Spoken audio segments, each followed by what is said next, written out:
Before we get started, Talk Music Talk has a newsletter, a weekly email featuring the current week's guests, plus what past guests are up to. Also, I'll tell you about shows I've attended and new music that I like. To sign up, head on over to talkmusictalk.com, click on the link, subscribe to newsletter, and you are all set. That's talkmusictalk.com. And now for today's episode. Hello there. Welcome to another episode of Talk Music Talk, episode 124 to be exact. Thank you so much for listening. To the new listener, Talk Music Talk is a weekly music interview podcast where I, Boice, your podcasting host, has long-form conversations with people who are connected to music from different genres and backgrounds, emerging, established, somewhere in between, musicians, singers, singer-songwriters, music therapists, music journalists. And on episode 124, I had the pleasure of speaking to Natasha Jacobs. She is the leader of the band Thelma. It is her project, Thelma. That's right. That is the name. And she has made one of the best albums of 2017, came out in February. 2017 has just been an amazing year for music, and I am adding this album to the list. It is a rich, beautiful album, lyrically, vocally, just the whole entire package. And even more remarkable because Natasha didn't seriously start her music career until 2012. That was the same year she had a horrific ladder fall. Talks all about this very pivotal year, what she learned, what happened. You're going to get all the details. We also talk about the band Thelma, why she decided to go the band route, as before she had a solo EP under her own name out previously, but now Thelma is a band. She talks about that, the making of the album, the whole kit and caboodle. Amazing album, and you are going to hear two songs from it right after our conversation, If You Let It. And now, just to confuse things, the second song from the band Thelma, the album is called Thelma, and the second song you will hear is called Thelma. If you are not confused, it will all make sense by the end. Here it is, without further ado, my conversation with Natasha Jacobs, Thelma, on Talk Music Talk. Enjoy. You are on the eve of your tour, right?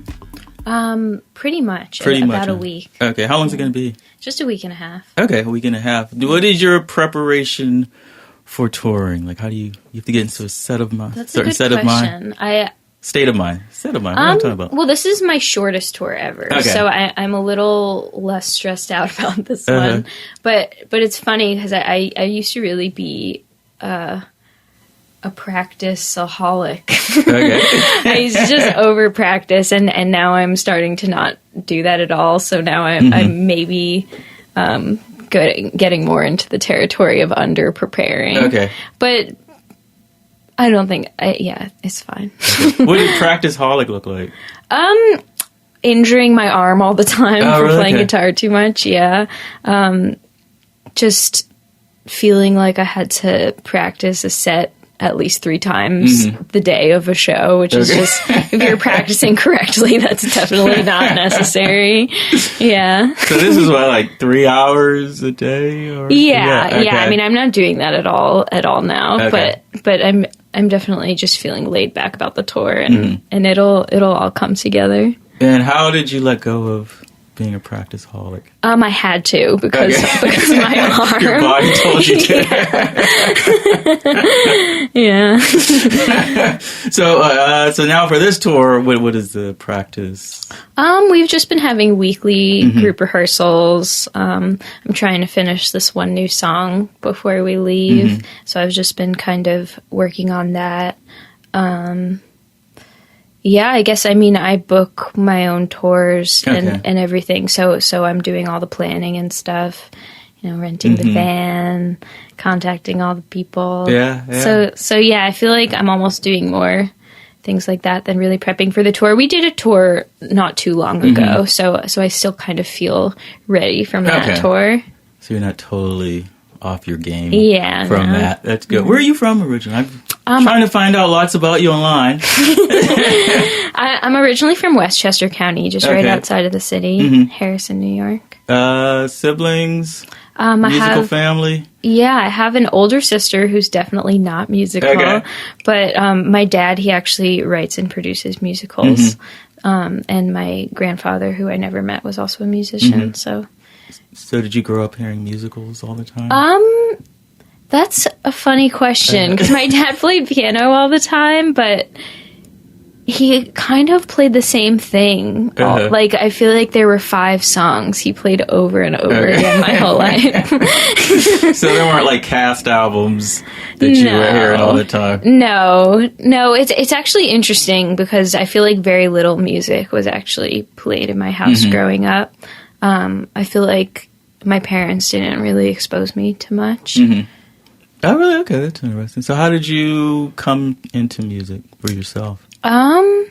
Well, I guess in a real way, not until like 2012. Okay. I started playing music seriously, but I dabbled in it a lot growing up. I was actually more into visual art most of my life. And I sang a lot when I was younger.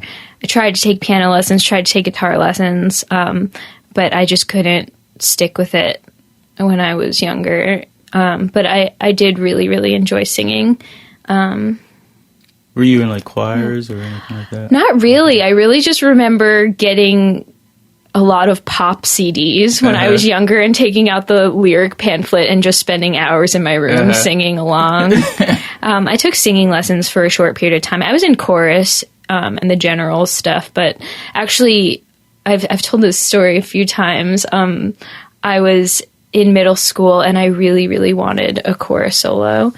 And I would try out for them every single time there was a concert. And the teacher hated me because I was just kind of a bad student, always making jokes and being mischievous. And so she would never give me a solo. And then finally, my last semester, she gave me a solo. And I got so nervous that I got a migraine. Really? I never had a migraine before. And I was just like, I am never performing music ever again. For me, that kind of marks the break where I was like, I am doing visual art and not music.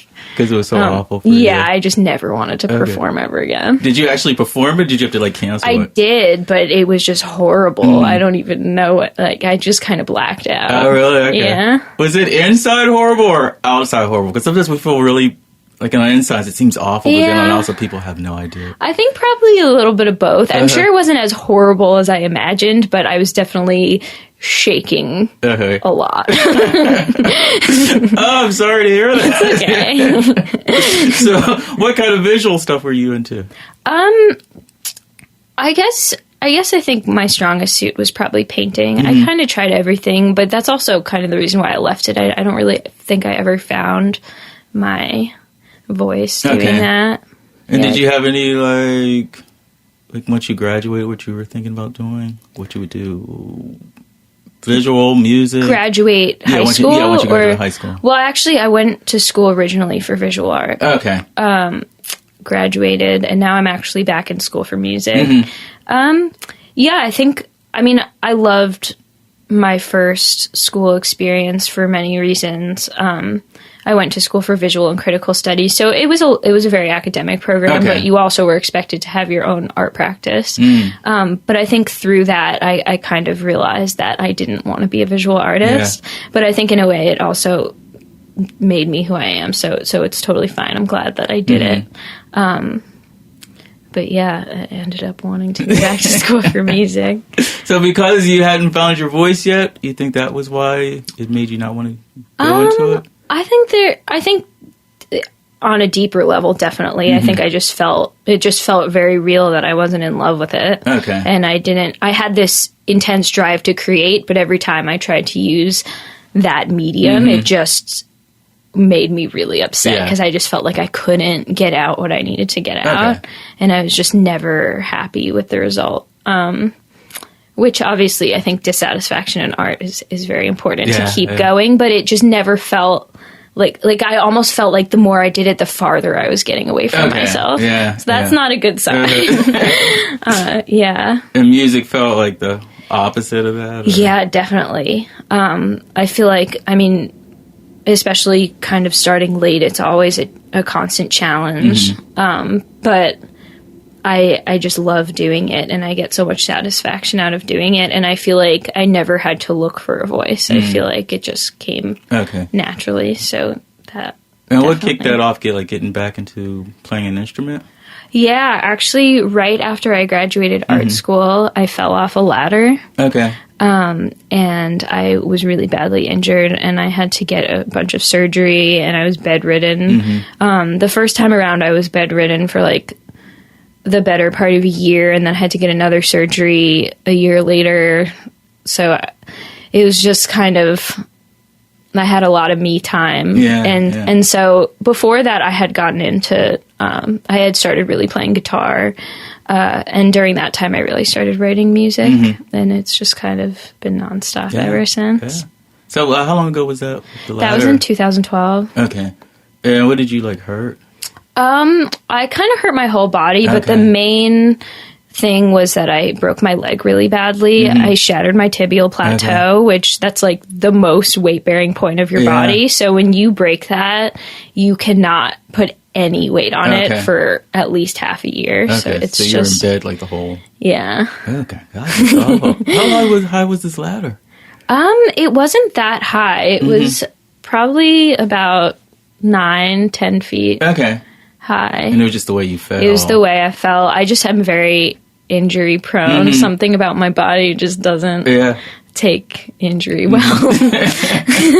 So you were in bed, just playing chords and writing music? Yeah. I mean, I kind of learned how to play guitar via writing music. I tried to play other people's songs for a while, but I didn't really feel like I was getting anywhere with it. And then via writing songs, I started just getting really curious about what I was playing because it was all just by ear. And so I started taking lessons at some point. And in bed? From bed?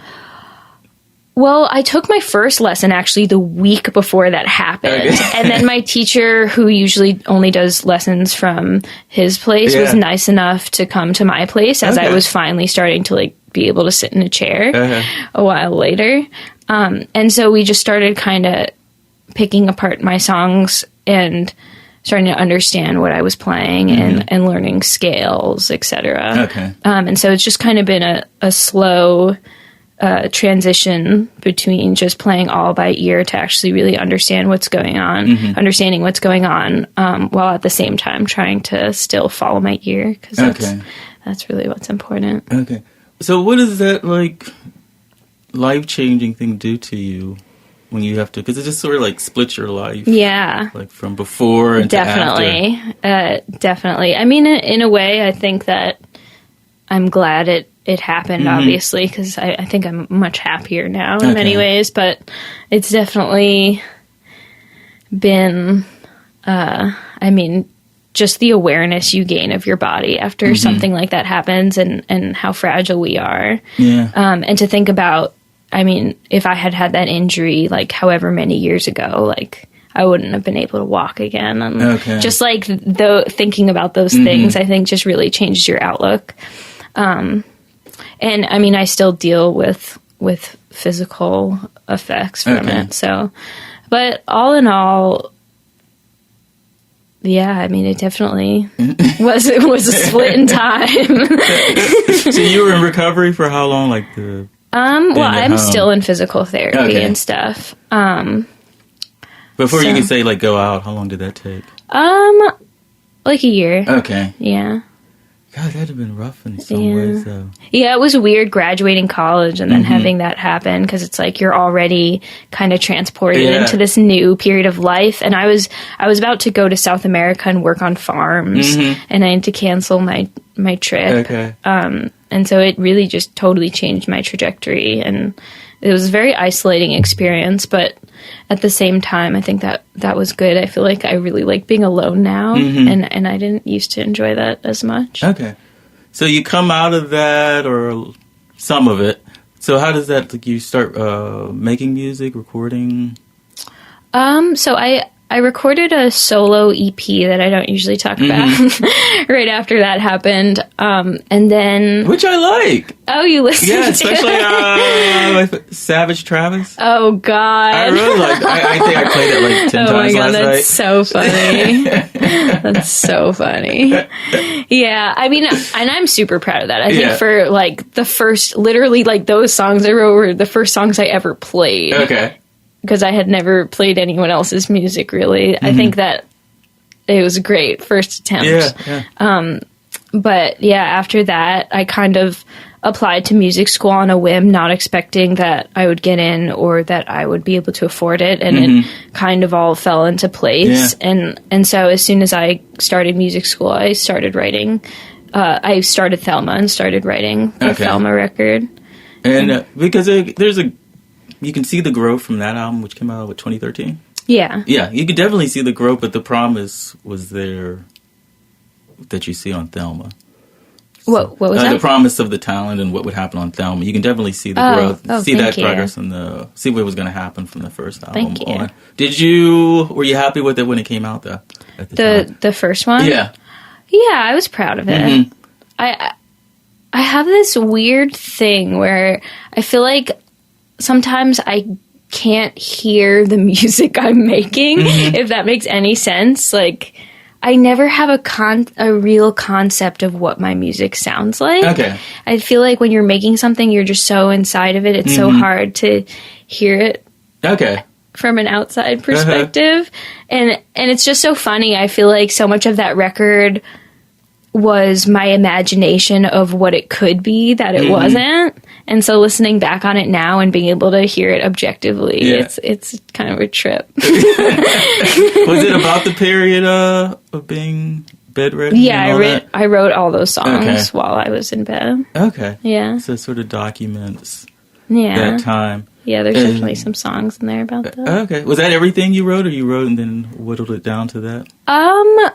I'd say that's during the core time that I was in bed. I mean, those songs took me forever to write. Okay. Songs in general take me forever to write, but I'd say each of those songs took at least a month or two to write. Because I didn't even play guitar. It was like painstaking, like, what do I hear in my head? Yeah. How do I play this? How do I actually sing and play this, etc. It was like, it was really a learning curve there. Well, you had nothing but time, so. Yeah. Where did the confidence come from that you hadn't been doing music all your life to, like, I'm going to make an album and put this out there? I have no idea. I think my life has kind of always been trying new things. Like, I've had a bunch of really weird jobs that are just kind of like, how did I have the gall to just go do that? Or how did I even get that job? And it's cool, knock on wood, that music has actually stuck. Because at the time, it just kind of seemed like one of those things. Like, oh, I'm just going to try this thing now. Yeah. But yeah, I didn't really expect it to. I mean, I guess I clearly felt something because I loved it immediately. But I didn't really expect the feeling to stay. To be honest. Did you have who were you listening to during that period? During that period of the first EP.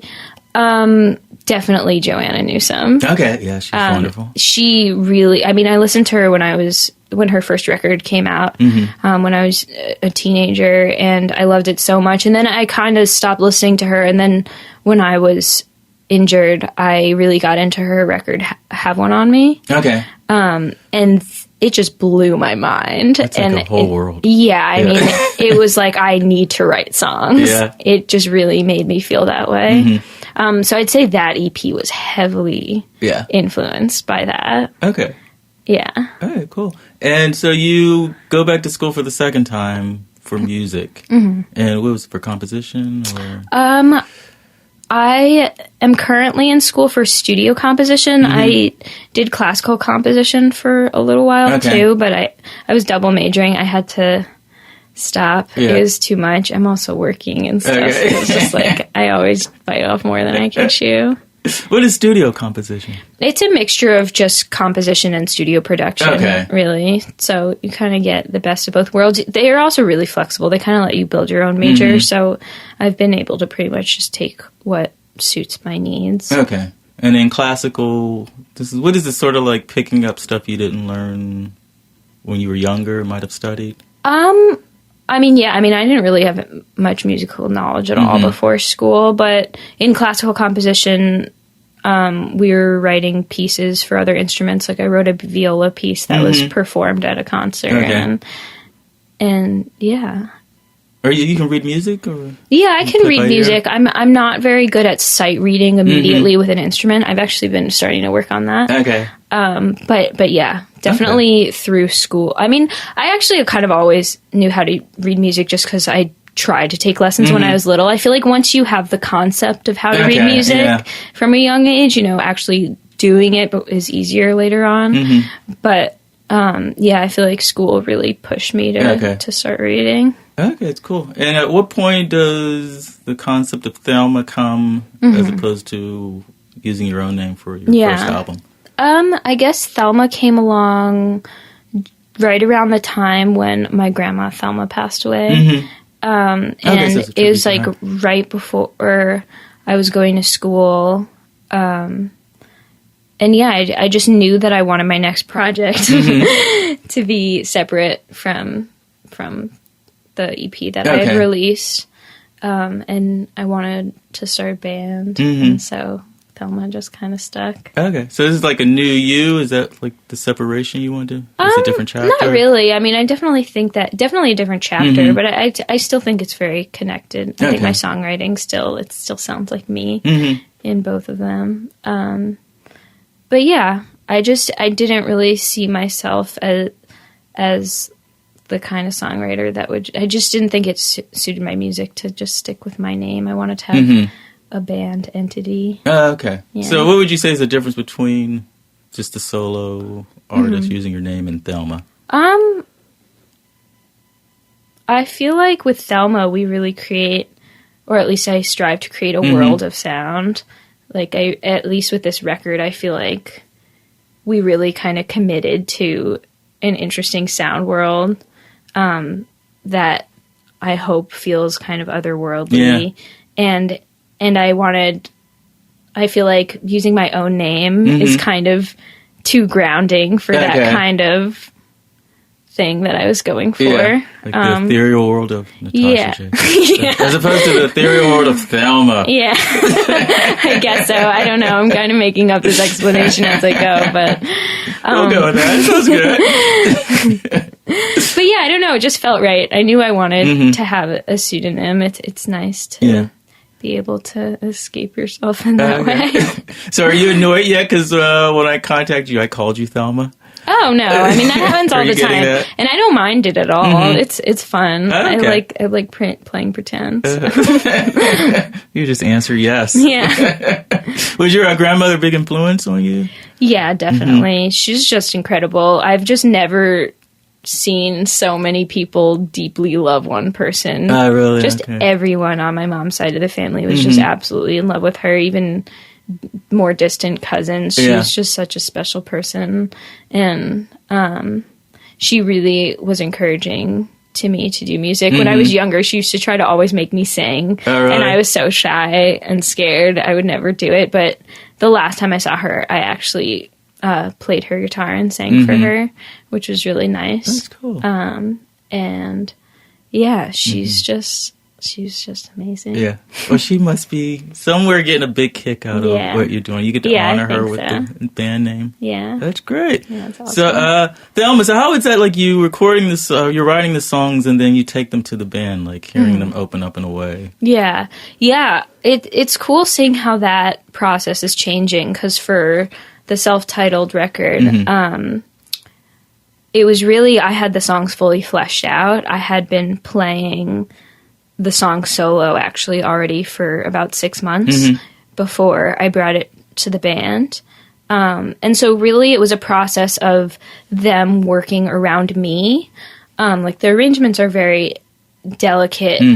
I mean, sometimes they're loud, but they're delicate in the way that it's not it's very much not taking away from what I already had in place. And so the process was really, it was kind of just like a puzzle, seeing where we could fit things in and not overpower and just accentuate and make the songs powerful. But now it's cool because since I'm writing with a band now, I'm actually writing all the songs very, very basic on keyboard. So I barely play keyboard. And so there's, a structure, there's harmony, but now we're arranging it really together. So it's definitely more of a full band vibe. I'm not playing these like huge chunky chords that break my hand off. I'm really focusing on writing parts that are very intentional and in their own place. So I'm really excited about that. Nice. And how'd you get the band together? How did that come about? Yeah, I got super lucky. My friend Peter, who I met at school, he was working for the International Contemporary Ensemble, and his coworker Mache was looking for a singer for his band, and my friend Peter was like, "Oh, you should ask my friend Natasha." And so they asked me, and it was kind of a math rock band, and I had never sang anything like that, so I was just like, "Sure, I'll try this." And so we did that for a while, and then I asked them to back my project because I had been looking for a band, and they're all incredible musicians, and so it was kind of cool. I kind of just got them all in a package, and they're all friends, which is nice. Everyone got along, and I just got so lucky. Like, they are just incredible. Instead of trying to find people one by one. Yeah, they just... And they all had this chemistry. All came in a nice little, neat little package. How long was the process of recording? It was pretty long. We started... from start to finish, it took a year. I think the part that took the longest was the actual recording. Just logistics were a little complicated. And I'm definitely a perfectionist times a trillion. And so, from start to finish, it took about a year. I've talked to this with people before. How do you separate the difference between if it's perfection or like the fear of letting it go? Well, I think perfection's an interesting concept because I don't mean perfection in terms of technical perfection. I definitely don't think it's that. I think that, as far as like noise, like the record isn't super clean or anything. But I think that I very much, just because I'd been playing these songs for so long, I knew exactly what they were supposed to sound like. This isn't really answering your question, but I really felt like I knew exactly how I wanted them to sound, which is a really cool feeling. Like, they were very much already in my imagination. So by perfectionism, I more mean realizing that than making it perfect. Yeah. Like, but yeah, there's still a letting go in that. Yeah. Yeah. Is it hard to let go? Yeah, I don't think I let go on too many things. Obviously, there are little things that I listen back. I'm like, oh my God, the guitar's too quiet for this 5 seconds. But I don't care. It's totally fine. I think that's why people say they don't listen to their music unless they're learning it for a show or something. Like they won't listen back to the recordings. Oh, really? Yeah, because you keep hearing, I do that differently. Oh, no. Yeah, I don't feel that way. Yeah, I'm very much looking forward to the next one because I feel like I definitely produced this one through and through, but I want to be much more involved in the mixing process. Yeah. Because it's kind of, what is it, like you handed it over and then the person... Not really. Okay. I was still very much in control. Or you mean like sitting at the board? Yeah, I was, telling... as far as technical mixing, like compression and stuff like that, he was very much in control, making sure all the levels are okay. But as far as more production mixing, like, where effects go, how the ratios of the instruments in certain moments. I feel like there was a lot of automation of volume that I was very hands-on with. yeah, it was a really cool collaboration. I feel like we both put a lot into that. Yeah. And you're writing songs for the next project already? Yeah. Oh, okay. Yeah. And do you know anything about it that you could share? Or I don't want to... Well, you have a new song you're performing. Well, yeah, we've been performing a few new songs. We're about to finish another one. I don't know. It's like I have ideas for what the next record is going to sound like as a whole, but I feel like I won't really know until we're there. But what I can definitely say is that it's being written very differently, just a very different process. Yeah. And so I'm really excited to see how that pans out and what results. Because you're already, like, I guess, 2 years from when you wrote this album? Yeah. Okay, so, yeah, that's like a world away. Yeah. Yeah. And so what is, like, next for you? You got the tour. You've been getting great press for it. Yeah, and nice. Bandcamp Daily had it for Album of the Day. Yeah. Do they contact you in advance, or does it just pop up? And No, I knew before via my label. They had known that was going to happen. Yeah, that was really nice. I loved that review. It was really thoughtful. It's just really nice to feel like people really listened and cared about what your message was. So it's exciting. And so now, let's see, you've got the tour, right? And working on new music. Yeah. Full recovery. Yeah. This summer we're going to kind of lay low. Like, originally we were planning on touring all summer. But I kind of just want to, I feel like I need to take care of myself right now. And so we're just going to be playing some shows here after the tour, and we're actually trying to go 3-piece. Right now we're a 4-piece band. We're trying to figure out how to go 3-piece, so we're going to be working on that all summer. And then we're going to hit the road again in late August and in the fall. Did you ever conquer your stage fright performance? I'd say yes, just because from where I was to where I am now is a world away. But I still struggle with it very, very much. I think I play it off really well. Like, no one would ever know, which is huge. But I definitely freak out before many performances. Yeah. And you overcame that just by doing show after show? Yeah, when I'm playing consistently, it totally goes away. It's more when I haven't played a show for a little while. Or if it's a big show, like before my record release show, oh my God. I was...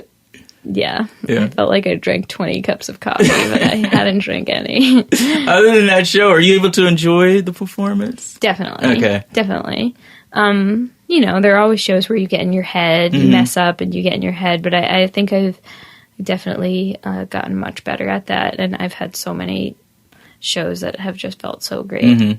And yeah. Yeah, cool. And best place for people to get the album, more information on your shows and all that good stuff? I guess Bandcamp, Thelma.bandcamp.com, the Tiny Engines website. Which is your label. Yeah. We've got a Facebook, got all the other cool social media accounts. We're generally hard to find because Thelma's also a person's name, so you'll get a lot of Thelmas.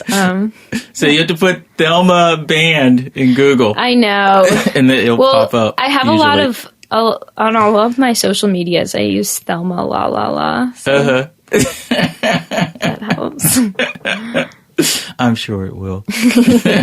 Well, thank you so much for doing this. This is wonderful. The album's wonderful. Thank you. And I really wish the best. It. Sure. I wish the best for you. Thank you.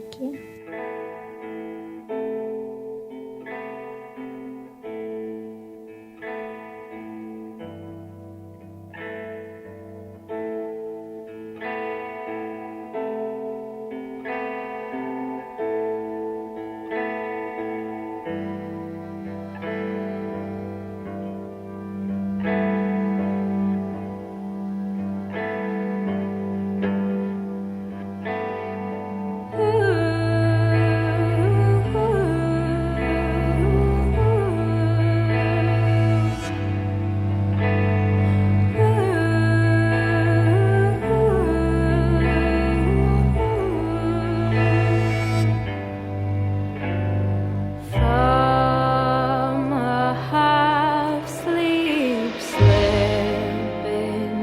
softly behind my eyes an ancient longing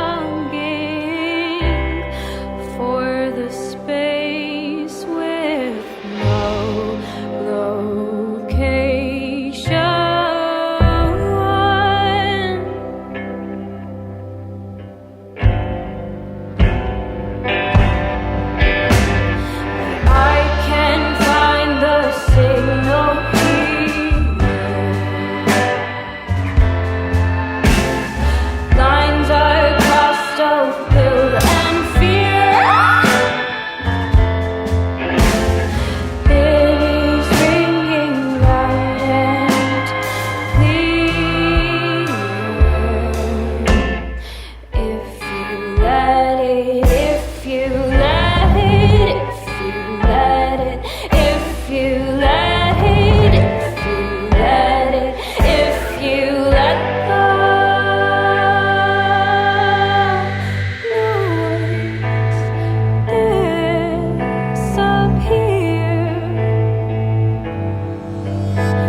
Thelma with her hair of salt and pepper used to rub my back with her aged and crooked fingers, and how we miss her and that spark that never left her. So many thoughts she had in those last quiet years of life, true love, and her purpose here.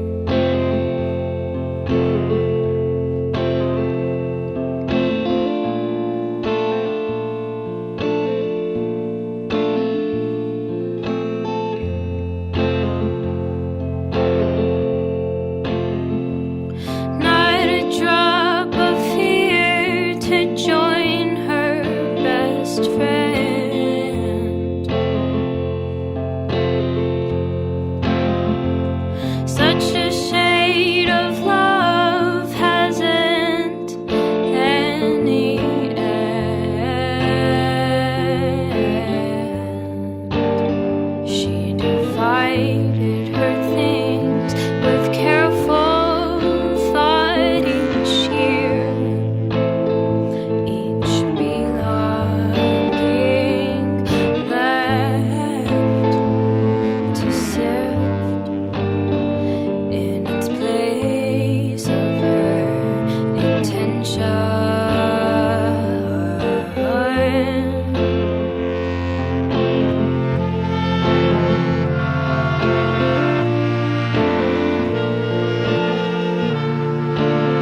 bruised and crooked fingers, and how we miss her.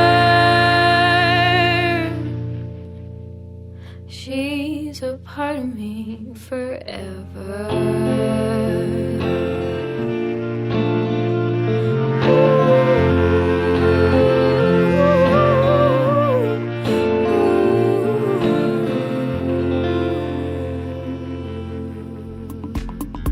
And there you have it, too, from Thelma's self-titled new album, Thelma. And before that, If You Let It. I hope you enjoyed the conversation with Natasha Jacobs. Make sure you get the album. It is available on vinyl. Again, thelma.bandcamp.com. I am online several places, several ways. talkmusictalk.com for podcast information. I have a personal website, which is thisisboice.com. You can find out about the music that I make and the books that I write. And if you are on Instagram, follow me there at thisisboice. Did you know that Talk Music Talk has an app that is right every single episode to listen to? All of them. That's right. 124 episodes plus a bonus one. You can download episodes and listen to them offline. Say you are on the subway. This is a great invention, right? Wherever you get your apps, it is free for iPhone and Android, or you can check out the podcast every episode by subscribing on iTunes or Google Play. And if you are on iTunes, it is especially important to leave a rating and or review because it does help expose TMT to more and more listeners. So that would be a great favor that you could do for me. I would appreciate it. Thank you in advance. You can also find the podcast on Stitcher Radio and TuneIn Radio. Just search for Talk Music Talk. And the podcast is on SoundCloud at soundcloud.com/thisisboice. Boice is spelled B-O-I-C-E. And on SoundCloud, you will find episodes 100 and on. And once you do that, I have a back catalog suggestion for you.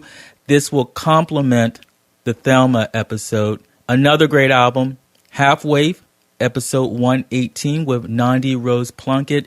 It is her solo project. Halfway made an amazing album this year also. It's called Forma on vinyl. You can hear songs from the album, a great conversation with Nandi.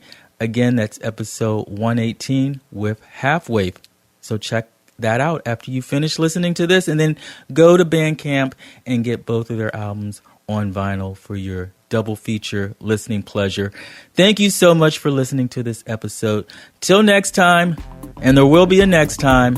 This one's for you, Liz.